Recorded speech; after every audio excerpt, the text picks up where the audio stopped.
दोस्तों, भारत और south Africa के बीच खेली गई 3 मैचों की वनडे सीरीज में टीम इंडिया ने जो जीत हासिल की है उसने पूरी क्रिकेट दुनिया को हिलाकर रख दिया है। साउथ अफ्रीका की टीम, जो हमेशा अपने घर में घमंड और दंभ लेकर उतरती है, इस बार भारत की सरजमीन पर भारतीय खिलाड़ियों की आंधी में ऐसे उड़ी कि जैसे मैदान पर खड़े होने की भी ताकत उनके पास नहीं बची। भारतीय टीम ने न सिर्फ सीरीज जीती बल्कि ऐसा दमदार खेल दिखाया कि साउथ अफ्रीका अब अगली सीरीज से पहले ही कांपने लगा है। लेकिन दोस्तों, कहानी यहीं खत्म नहीं होती, क्योंकि अब शुरू होने वाला है असली तूफान। वनडे सीरीज के खत्म होते ही टीम इंडिया ने अपने अगले मिशन की तैयारी शुरू कर दी है, मिशन T20। जी हाँ, भारत और साउथ अफ्रीका के बीच अब शुरू होने वाली है 5 मैचों की धमाकेदार T20 सीरीज, और इसका पहला मुकाबला ऐसा होने वाला है जिससे पूरी सीरीज का रुख तय होगा। और यहीं असली मजा आता है, क्योंकि पहले T20 मुकाबले से पहले टीम इंडिया के कप्तान सूर्य कुमार यादव एक नए, खतरनाक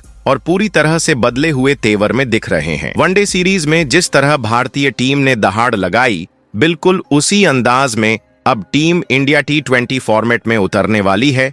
लेकिन इस बार स्क्वाड में ऐसे तूफानी बदलाव देखने को मिले हैं जिनसे साउथ अफ्रीका की टीम का खेल शुरू होने से पहले ही हिलने लगा है। कप्तान सूर्य कुमार यादव ने पहले T20 के लिए अपनी रणनीति इतनी आक्रामक बनाई है कि साउथ अफ्रीका को समझ ही नहीं आ रहा कि ये आंधी कहां से आ रही है। सबसे बड़ी बात ये कि टीम इंडिया ने अपनी प्लेइंग 11 में ऐसे सख्त फैसले लिए हैं कि जिसने भी सुना वो चौंक गया। कुछ खिलाड़ियों को बाहर का रास्ता दिखा दिया गया है, चाहे वे पिछले कुछ मैचों में खेले हों या टीम का हिस्सा रहे हों। लेकिन कप्तान ने साफ कर दिया है कि जो मौके का सही इस्तेमाल नहीं करेगा उसके लिए टीम इंडिया में जगह नहीं है। और इसी कड़े फैसले में ऋतुराज गायकवाड़ जैसा नाम भी बाहर हो गया। कप्तान सूर्या ने यह बिल्कुल स्पष्ट कर दिया है कि T20 फॉर्मेट में वही खिलाड़ी उतरेगा जो मैदान पर 200% आक्रामकता और मैच जीताने वाला प्रदर्शन दे सके। सिर्फ नाम से कोई नहीं खेलता, प्रदर्शन चाहिए, और वो भी जहरीला। अब आते हैं सबसे बड़े तोड़ पर। टीम इंडिया ने पहले T20 के लिए अपने प्लेइंग 11 में ऐसे 4 खिलाड़ियों की वापसी करवाई है जिनके आने से गेंदबाजी और बल्लेबाजी दोनों में आग लग जाएगी। इन खिलाड़ियों की वापसी ने पूरी साउथ अफ्रीका टीम को दिमागी तौर पर हिला दिया है। वे सोच भी नहीं पाए थे कि टीम इंडिया 1 पहले T20 में ही इतना बड़ा संयोजन लेकर उतरेगी। खास तौर पर संजू सैमसन का नाम उनकी वापसी से ही साउथ अफ्रीकी गेंदबाजों के चेहरे पीले पड़ने लगे हैं। इतना ही नहीं, 2 ऐसे खिलाड़ी भी वापसी कर रहे हैं जो लंबे समय से T20 फॉर्मेट में नजर नहीं आए थे, लेकिन उनकी क्वालिटी ऐसी है कि बस उनके नाम भर से विपक्षी टीम की नींद उड़ जाती है। ये दोनों खिलाड़ी फिट होकर और भी ज्यादा रफ्तार और गुस्से के साथ मैदान में उतरने वाले हैं। और सच कहें तो इन खिलाड़ियों के वापस आते ही टीम इंडिया पहले से 2 गुना नहीं बल्कि 4 गुना ज्यादा खतरनाक हो चुकी है। साउथ अफ्रीका के कप्तान एडेन मार्करम को तो इस बदली हुई भारतीय टीम की प्लेइंग 11 की झलक देखकर ही सांसें भरने लगी हैं। मैदान पर मुकाबला शुरू होने से पहले ही उनका चेहरा बता रहा होता है कि दबाव उन पर अब पहाड़ जैसा टूटने वाला है। दोस्तों, आपको भी पता है कि यह 5 मैचों की T20 सीरीज कोई सामान्य सीरीज नहीं है। दोनों टीमें हर मैच जीतना चाहेंगी, क्योंकि जो पहला मुकाबला जीतता है वही सीरीज में मनोवैज्ञानिक बढ़त हासिल कर लेता है। और पहला T20, भाई साहब, ये मुकाबला तो दोनों टीमों के लिए जंग जैसा है। साउथ अफ्रीका घर में पिछली वनडे सीरीज की हार का बदला लेने की कोशिश करेगा, लेकिन टीम इंडिया इतनी गुस्से में, इतने आत्मविश्वास में और इतने खतरनाक मूड में है कि उन्हें 1 इंच भी मौका देने का सवाल ही नहीं उठता। कप्तान सूर्य कुमार यादव बहुत साफ हैं। पहले मैच में कोई प्रयोग नहीं, कोई डील नहीं, कोई गलती नहीं। मैदान पर उतरना है तो सिर्फ जीतने के लिए। हार वो तो इस टीम के शब्दकोश में है ही नहीं। और मैदान पर उतरने वाली इस प्लेइंग 11 का मकसद सिर्फ एक है, साउथ अफ्रीका को पहले मैच में ही पूरी तरह कुचल देना। उन्हें बता देना कि भारत वनडे ही नहीं T20 में भी बादशाह है। अब बात करें मैच की, तो पहले T20 में दोनों टीमें अपनी पूरी ताकत झोंकने वाली हैं। भारतीय टीम अपने गुस्से, अपने आक्रामक इरादों और अपनी बदल चुकी रणनीति के साथ मैदान में उतरेगी। वहीं साउथ अफ्रीका भी अपनी इज्जत बचाने के लिए कोशिश करेगा कि किसी तरह पहले मैच में जीत मिले। लेकिन वास्तविकता यह है कि टीम इंडिया की बदली हुई प्लेइंग 11 और तूफानी कॉम्बिनेशन देखकर उनके पैर पहले ही जवाब दे रहे हैं। पहला T20 ऐसा होने वाला है कि दर्शकों की सांसें अटक जाएंगी, क्योंकि दोनों टीमें भिड़ने नहीं, टकराने वाली हैं। यह मुकाबला रोमांच से भरा होने वाला है। लेकिन भारतीय टीम जिस अंदाज में तैयारी कर रही है, जिस मूड में है और जिस संयोजन के साथ उतरेगी, भाई साफ दिख रहा है इस बार साउथ अफ्रीका की खैर नहीं। टीम इंडिया पहले मैच में जीत हासिल कर इस पूरी T20 सीरीज की नींव जीत से रखना चाहती है। खिलाड़ियों की वापसी, कप्तान का गुस्सा, टीम का आत्मविश्वास, सब मिलकर भारत को इस सीरीज में अजेय बना सकता है। और अगर यह पहली भिड़ंत भारत जीत गया तो यकीन मानिए बाद के मैचों में साउथ अफ्रीका सिर्फ बचाव ही करता नजर आएगा। भारत तैयार है, टीम आग पर है और अब वक्त आ गया है साउथ अफ्रीका को उसके घर में ही धूल चटाने का। पहला T20 ये सिर्फ मैच नहीं, ये युद्ध है और युद्ध में टीम इंडिया पीछे हटना जानती ही नहीं। तो दोस्तों, आज की इस ब्रांड न्यू वीडियो में हम आपको एक एक करके पूरी जानकारी देने वाले हैं। भारत और साउथ अफ्रीका के बीच होने वाली 5 मैचों की T20 सीरीज के पहले T20 मुकाबले की। जी हाँ, इस वीडियो में आपको बिल्कुल साफ बताया जाएगा कि इस सीरीज का पहला धमाकेदार मुकाबला आखिर कब, कहां और कितने बजे से खेला जाएगा, किस मैदान पर दोनों टीमें आमने सामने आने वाली हैं और मैच का सही शेड्यूल क्या रहने वाला है, सब कुछ आपको विस्तार से मिलने वाला है। इसके साथ ही दोस्तों, आज की इस वीडियो में आप यह भी जान पाएंगे कि पहले T20 मुकाबले का लाइव टेलीकास्ट टीवी पर किस चैनल पर देखने को मिलेगा और मोबाइल पर लाइव स्ट्रीमिंग किस ऐप या प्लेटफॉर्म पर उपलब्ध होगी। यानी मैच को देखने का कोई भी तरीका आपसे छूट न जाए, इसकी पूरी जानकारी हम आपको देने वाले हैं। अब बात करते हैं पिच के मिजाज की, क्योंकि पहला T20 मैच किस तरह का होने वाला है यह काफी हद तक पिच पर ही निर्भर करता है। दोस्तों, इस वीडियो में हम आपको पूरी पिच रिपोर्ट विस्तार से बताएंगे कि पिच पर बल्लेबाज रनों की बारिश करेंगे या फिर गेंदबाजों का तूफान इस मुकाबले में देखने मिलेगा। पिच धीमी है, तेज है, स्पिनर्स को मदद देगी या पेसर्स को उछाल मिलने वाला है, सारी बातें आपको विस्तार से समझाई जाएंगी। साथ ही हम आपको यह भी बताएंगे कि भारत और साउथ अफ्रीका के बीच अब तक खेले गए T20 मुकाबलों के हेड टू हेड आंकड़े क्या कहते हैं, किस टीम का पलड़ा रहा है भारी, किस टीम ने कितनी जीत दर्ज की है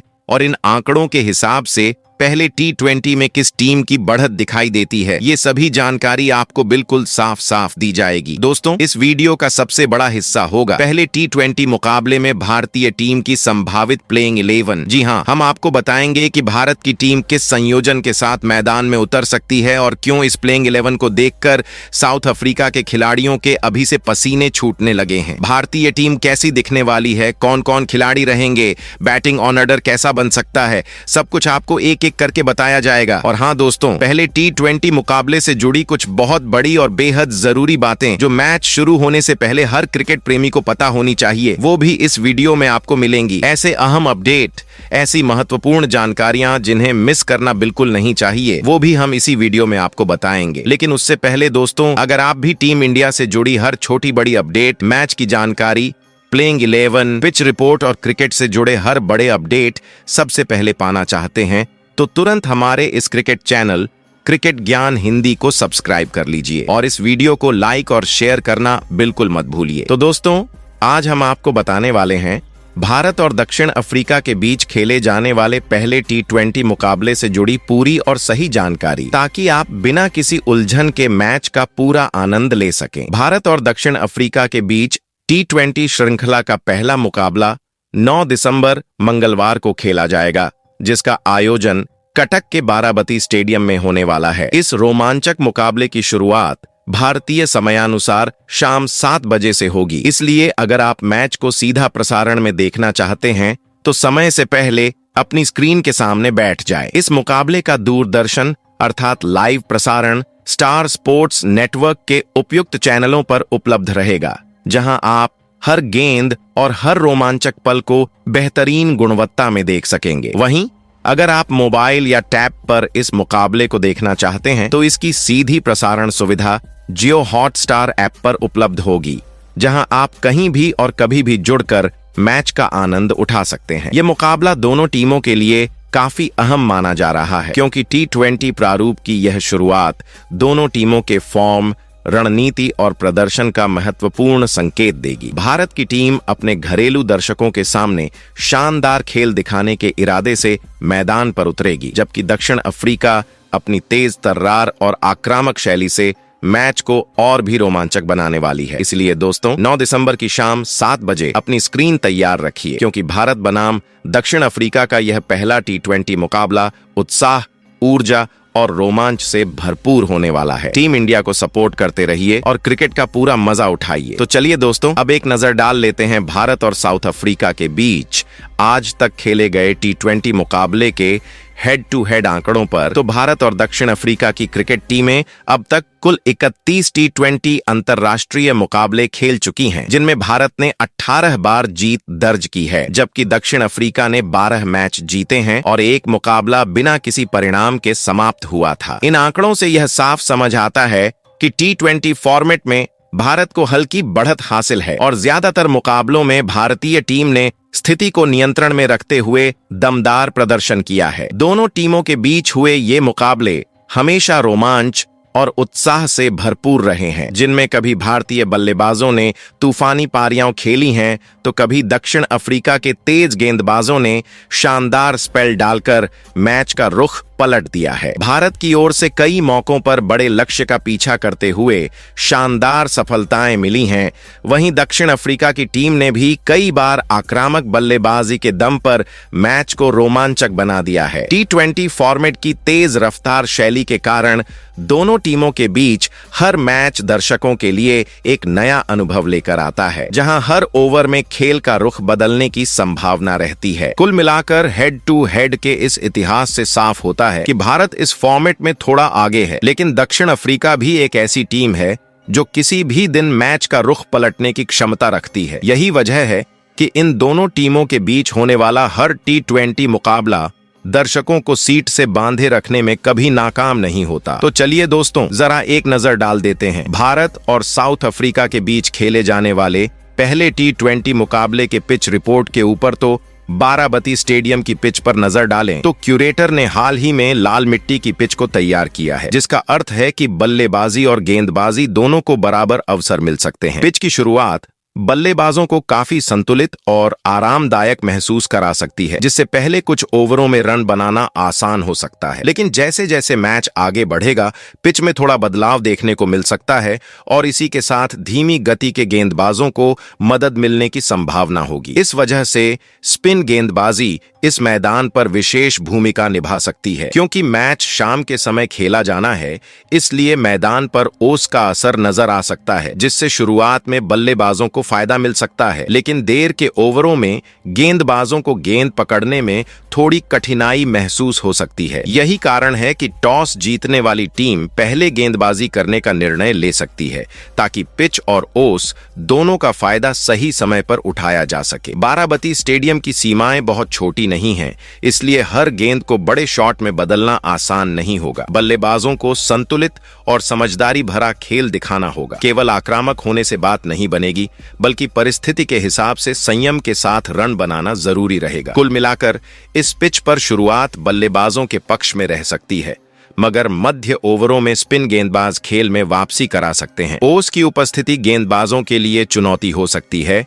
और यही कारण है कि टॉस जीतने वाली टीम पहले गेंदबाजी करने पर विचार कर सकती है। इन सभी पहलुओं को देखते हुए यह मुकाबला रोमांच, संतुलन और रणनीति से भरपूर दिखाई देता है, जिसमें बल्लेबाजी और गेंदबाजी दोनों को अपनी क्षमता दिखाने का पूरा अवसर मिलेगा। तो चलिए दोस्तों, फटाफट जान लेते हैं कि आखिर पहले T20 के मुकाबले में टीम इंडिया की कैसी दिखाई देगी प्लेइंग 11। टीम इंडिया की प्लेइंग 11 में नंबर 1 पर अभिषेक शर्मा खेलते दिखेंगे। अभिषेक शर्मा आधुनिक T20 क्रिकेट में भारत के लिए एक ऐसे ओपनर बनकर उभरे हैं जिनकी मौजूदगी ही गेंदबाजों पर मानसिक दबाव बना देती है। वह शुरुआत से ही खेल की दिशा तय करने का अद्भुत कौशल रखते हैं। जैसे ही पारी शुरू होती है, अभिषेक का इरादा साफ होता है: तेज रन, ऊंचा रन रेट और विरोधी टीम की योजना को तुरंत अस्थिर कर देना। उनकी बल्लेबाजी का ढांचा आक्रामक जरूर है, लेकिन उसमें गंभीरता और परिपक्वता का बेहतरीन मिश्रण भी दिखता है। यही वजह है कि पिछले 1 साल में उनका ग्राफ लगातार ऊपर गया है। उनका T20 करियर भी इसी भरोसे को मजबूत बनाता है।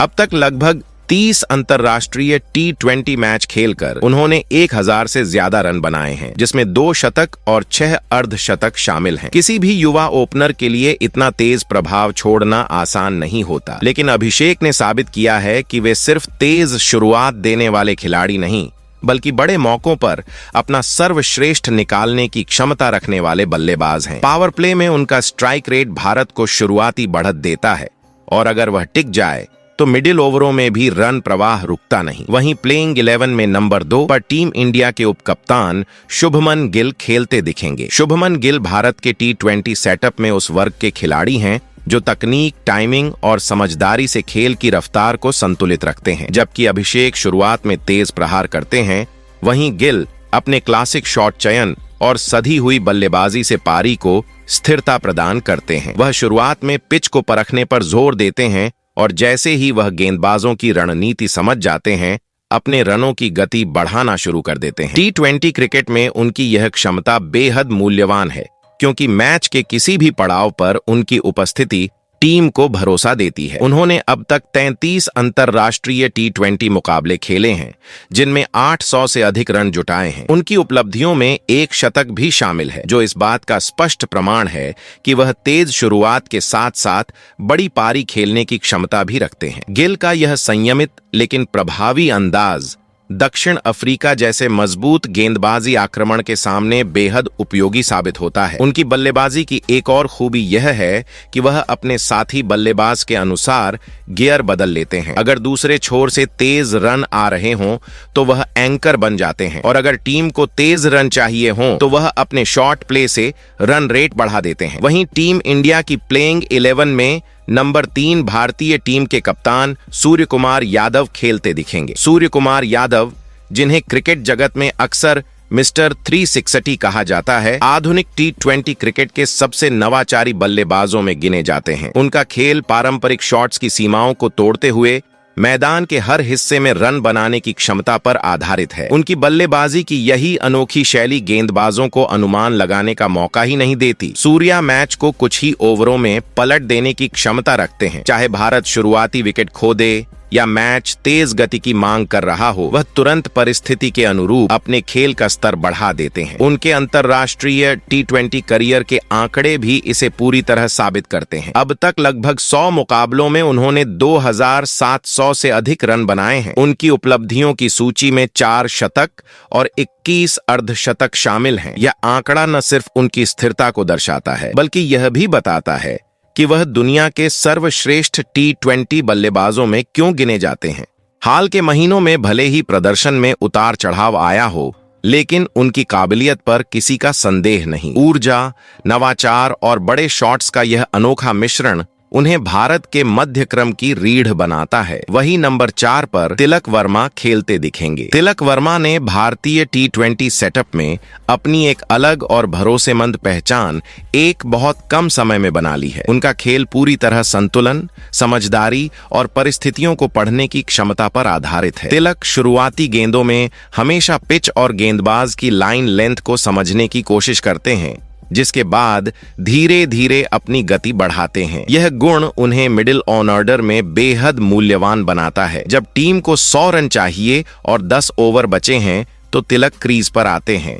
साझेदारी की जरूरत हो तो वे पारी को स्थिर रखते हैं, और जब रन रेट बढ़ाने का समय आता है तो वह आक्रामक शॉट्स खेलने में भी पीछे नहीं रहते। अंतर्राष्ट्रीय T20 में उनका रिकॉर्ड बताता है कि वह भविष्य में भारत के लिए बड़े मैच जीतने वाले बल्लेबाज बन सकते हैं। उन्होंने अब तक लगभग 36 मैच खेलकर 1000 से अधिक रन जुटाए हैं। सबसे खास बात यह है कि इतने कम करियर में ही उनके नाम 2 शतक और 4 अर्धशतक दर्ज हैं, जो किसी युवा बल्लेबाज के लिए असाधारण उपलब्धि है। उनका धैर्य, आत्मविश्वास और परिस्थिति के अनुसार बल्लेबाजी शैली भारत के मिडिल ऑर्डर को गहराई और स्थिरता प्रदान करती है। वहीं प्लेइंग 11 में नंबर 5 पर विकेटकीपर संजू सैमसन खेलते दिखेंगे। संजू सैमसन T20 क्रिकेट में भारतीय टीम के लिए मिडिल ऑर्डर में एक ऐसा खिलाड़ी हैं जो शुरुआत से लेकर डेथ ओवर तक टीम की रणनीति पर गहरा असर डाल सकते हैं। उनका बल्लेबाजी स्टाइल आत्मविश्वास और आक्रामकता का मिश्रण है। क्रीज पर आते ही वह गेंदबाजी की दिशा को भांपते हैं और स्ट्राइक रोटेट करते हुए रन गति बनाए रखते हैं। जैसे ही अवसर मिलता है, उनका पावर हिटिंग रवैया विपक्षी गेंदबाजों की योजनाओं को पलट देता है। मिडिल ओवरों में उनका होना भारत को स्थिरता के साथ तेज रन रेट दोनों देता है। T20 करियर में अब तक संजू ने 51 मैचों में 900 से अधिक रन बनाए हैं। विशेष रूप से उनके नाम 3 शतक और 3 अर्धशतक दर्ज हैं, जो दर्शाता है कि वह न सिर्फ पारी को शुरू करने वाले खिलाड़ी हैं, बल्कि मैच को फिनिश करने की क्षमता भी रखते हैं। विकेट कीपिंग में भी उनकी दक्षता टीम के लिए अत्यंत महत्वपूर्ण है। तेज फुटवर्क, भरोसेमंद कैचिंग और तेज स्टंपिंग की उनकी तकनीक विरोधियों के लिए हमेशा चुनौतीपूर्ण रही है। उनकी उपस्थिति टीम इंडिया के मध्य क्रम को न केवल गहराई देती है, बल्कि अंत तक दबाव बनाए रखने और बड़ी पारी बनाने की क्षमता भी प्रदान करती है। वही नंबर 6 पर ऑलराउंडर हार्दिक पांड्या खेलते दिखेंगे। हार्दिक पांड्या भारतीय क्रिकेट के T20 सेटअप में वह खिलाड़ी हैं जो बल्ले और गेंद दोनों में टीम के लिए रणनीति और संतुलन लाते हैं। उनकी वापसी टीम के लिए नई ऊर्जा लेकर आई है, क्योंकि फिटनेस और मजबूती के साथ हार्दिक अब किसी भी चुनौतीपूर्ण परिस्थिति में निर्णायक भूमिका निभा सकते हैं। बल्लेबाजी में उनका खेल बेहद लचीला है। वे आवश्यकता पड़ने पर धीमे खेलकर पारी को संभालते हैं और जैसे ही मौका मिलता है, बड़े शॉट्स से रन रेट बढ़ा देते हैं। उनका T20 करियर दर्शाता है कि वह केवल छठे नंबर के बल्लेबाज नहीं, बल्कि डेथ ओवरों के खतरनाक हिटर भी हैं। अब तक लगभग 100 मैचों में उन्होंने 2000 रन बनाकर अपनी निरंतरता साबित की है। उनके नाम 5 अर्धशतक भी हैं, जो बताता है कि वह बड़े मौके पर दबाव को अवसर में बदल सकते हैं। गेंदबाजी में भी हार्दिक प्रभावशाली हैं। उन्होंने अब तक लगभग 100 विकेट लेकर यह दिखाया है कि वह केवल पार्ट टाइम गेंदबाज नहीं, बल्कि विकेट लेने वाले मैच विनर भी हैं। उनके तेज हाथों से खेले गए पुल शॉट और स्ट्रेट हिट डेथ ओवर में विपक्षी टीम पर दबाव बनाए रखते हैं। वही नंबर 7 पर अक्षर पटेल खेलते दिखेंगे। अक्षर पटेल T20 क्रिकेट में भारत के लिए एक ऐसी रणनीतिक संपत्ति है जो गेंद और बल्ले दोनों से मैच का रुख बदल सकते हैं। उनका खेल बाहर से शांत और संयमित दिखाई देता है, लेकिन छिपी हुई रणनीति और समझ उन्हें बेहद प्रभावशाली बनाती है। बल्लेबाजी में अक्षर की सबसे बड़ी ताकत यह है कि वे परिस्थिति अनुसार पारी का टेम्पो तय करते हैं। अगर टीम दबाव में है तो वे पारी को संभालते हैं, और यदि तेज रन की आवश्यकता है तो अपने शॉट्स से रन गति बढ़ाते हैं। उनके T20 अनुभव में अब तक 80 से अधिक मुकाबले शामिल हैं, जिनमें उन्होंने 600 से अधिक रन बनाए हैं। इस दौरान उनके नाम कई महत्वपूर्ण पारियां और प्रदर्शन दर्ज हैं, जो उनकी निरंतरता और टीम के लिए योगदान को दर्शाती है। गेंदबाजी में अक्षर की किफायती और लगातार दबाव बनाने वाली शैली मैच में निर्णायक भूमिका निभाती है। वे बीच के ओवरों में विपक्षी बल्लेबाजों की लय तोड़ते हैं और रन बनाने पर कठिनाई पैदा करते हैं। उनके स्पेल कभी-कभी पूरे मैच का संतुलन बदल देते हैं। बल्लेबाजी और गेंदबाजी दोनों में उनकी क्षमता उन्हें टीम इंडिया के लिए एक अमूल्य ऑलराउंडर बनाती है। वही नंबर 8 पर जसप्रीत बुमराह खेलते दिखेंगे। जसप्रीत बुमराह आधुनिक T20 क्रिकेट में सबसे खतरनाक और अप्रत्याशित तेज गेंदबाजों में से एक हैं। उनकी विशिष्ट एक्शन, रिलीज पॉइंट और गेंद पर मिलने वाली अतिरिक्त स्किड उन्हें बल्लेबाजों के लिए पढ़ने में कठिन बना देती है। चाहे नई गेंद हो या डेथ ओवर का दबाव, बुमराह की गेंदबाजी हमेशा मैच के संतुलन को पलटने की क्षमता रखती है। चोट से वापसी के बाद उनकी फिटनेस और गति पहले जैसी धारदार है, जिससे टीम इंडिया को फिर से मजबूत यॉर्कर और डेथ ओवर एक्सपर्ट मिल गया है। उनके T20 अंतर्राष्ट्रीय करियर में 99 विकेट शामिल हैं, जो यह साबित करते हैं कि वह लगातार मैच जीतने वाले खिलाड़ी हैं। बुमराह की यॉर्कर, स्लोअर गेंद और back on off length delivery बल्लेबाजों को बचाव पर मजबूर करती है, जिससे रन रेट पर लगातार दबाव रहता है। डेथ ओवरों में उनका होना विपक्षी टीम के लिए बड़ी चुनौती बन जाता है। वही प्लेइंग 11 में नंबर 9 पर वरुण चक्रवर्ती खेलते दिखेंगे। वरुण चक्रवर्ती T20 क्रिकेट में भारतीय टीम के लिए एक ऐसा स्पिनर है जिन्हें बल्लेबाज समझने की कोशिश करते हैं, लेकिन अक्सर असफल रहते हैं। मिस्ट्री स्पिनर के नाम से मशहूर वरुण की गेंदबाजी का सबसे बड़ा हथियार उनकी अप्रत्याशित वेरिएशन है। उनकी रिलीज, उंगलियों का इस्तेमाल और गेंद की गति में बदलाव बल्लेबाजों को लगातार असहज बनाए रखते हैं। पावर प्ले में भी उनकी तेज आर्म स्पीड और भ्रामक स्पिन विरोधी बल्लेबाजों को शॉट खेलने का सही समय नहीं देती। मिडिल ओवरों में वरुण टीम के लिए रणनीतिक हथियार बन जाते हैं। कभी एक ओवर में 2-3 वेरिएशन कर रन बनाना मुश्किल कर देते हैं। अब तक उनके T20 अंतर्राष्ट्रीय रिकॉर्ड में 35 से अधिक विकेट शामिल है, जो दिखाता है कि वे सिर्फ किफायती गेंदबाज नहीं बल्कि स्ट्राइक देने वाले स्पेशलिस्ट भी हैं। दबाव के समय उनकी गेंदबाजी टीम को नियंत्रण और मैच का रुख पलटने की क्षमता देती है। वहीं प्लेइंग 11 में नंबर 10 पर अर्शदीप सिंह खेलते दिखेंगे। अर्शदीप सिंह भारतीय टीम के बाएं हाथ के तेज गेंदबाज हैं, जिनकी खासियत पावर प्ले और डेथ ओवरों में विकेट लेने की क्षमता है। T20 क्रिकेट में उनका सबसे बड़ा हथियार उनकी सटीक लाइन लेंथ और स्विंग है, जिससे बल्लेबाज अक्सर शॉट खेलने में असमर्थ हो जाते हैं। नई गेंद से स्विंग निकालने की उनकी क्षमता और सीम पोजीशन गेंद को दोनों दिशाओं में मूव कराती है। डेथ ओवरों में उनकी यॉर्कर, स्लोअर और ऑफ कटर जैसी विविधताएं विपक्षी बल्लेबाजों को खुलकर शॉट खेलने से रोकती हैं। अर्शदीप अब तक 100 से अधिक विकेट ले चुके हैं, जो उनकी निरंतरता और स्ट्राइक लेने की क्षमता को दर्शाता है। कठिन परिस्थितियों में उनका शांत रहना